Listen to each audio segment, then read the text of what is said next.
తన తండ్రిని చంపింది ఎవరన్న నిజం తెలియాలని అందుకే తాను పోరాటం చేస్తున్నానని సీఎం జగన్మోహన్ రెడ్డి చిన్నాన్న మాజీ మంత్రి వైఎస్ వివేకానంద రెడ్డి కుమార్తె డాక్టర్ నర్రెడ్డి సునీత పేర్కొన్నారు. వివేక 4వ వర్ధంతి సందర్భంగా ఆమె తన భర్త రాజశేఖర్ రెడ్డితో కలిసి పులివెందలలోని ఆయన సమాధి వద్ద నివాళులు అర్పించారు. ఇంటి సమీపంలో ఉన్న ఆయన విగ్రహానికి పూలమాలలు వేశారు. ఈ సందర్భంగా సునీత మీడియాతో మాట్లాడారు. నాన్న చనిపోయి 4 ఏళ్లైందని, ఎవరు హత్య చేశారో ప్రజలకు తెలియాల్సిన అవసరం ఉందని, ఈ కేసులో నిజానిజాలు ఖచ్చితంగా బయటకు రావాలని స్పష్టం చేశారు.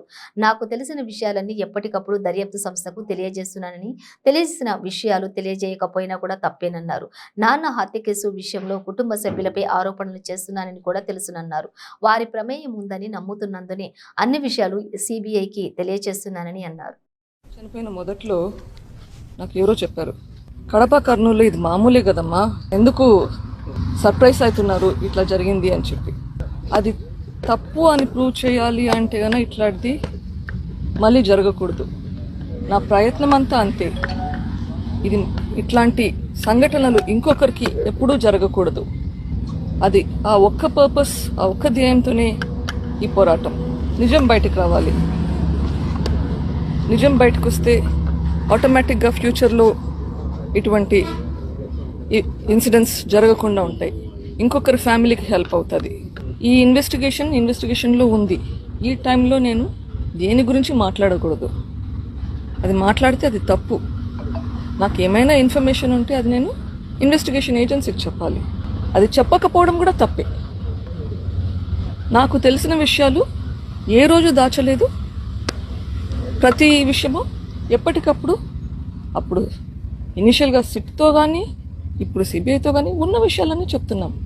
అవన్నీ మీరు మా పిటిషన్స్లోనే చూడొచ్చు. ఎన్ని రోజులు మాట్లాడాము సిబిఐ తోటి, కానీ అది పబ్లిక్ డాక్యుమెంట్ అయిపోయింది. సో మీకు అందరికీ తెలిసిందే, కొత్తగా ఏమీ లేదు. సేమ్ థింగ్ ఇంకొకరు ఏమైనా, మీకు ఎవరికైనా ఏమైనా తెలిసి ఉంటే దయచేసి ఇన్వెస్టిగేషన్ ఏజెన్సీకి చెప్పండి, వాళ్ళు విచారించనివ్వండి. ఇన్వెస్టిగేషన్ ఏజెన్సీని ఎప్పుడు ఎవరే కానీ ప్రభావితం చేయకూడదు. నిజం బయటకు రావాలి. సింపుల్. మనం చిన్నపిల్లలు మన ఇంట్లో అందరికీ పిల్లలు ఉన్నారు. పిల్లలు తప్పు చేస్తే తిడతాము, కొడతాం. అదే పెద్దలు తప్పు చేస్తే వదిలేస్తామా?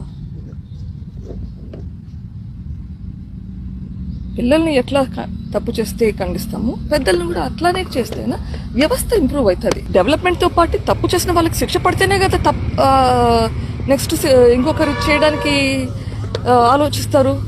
చేయొచ్చా చేయకూడదా, చేస్తే మనకి శిక్ష పడుతుంది అని చెప్పి. అందుకే కదా మనకి లా అండ్ ఆర్డర్ సిస్టమ్స్ ఉండేది. ఏదైనా మనం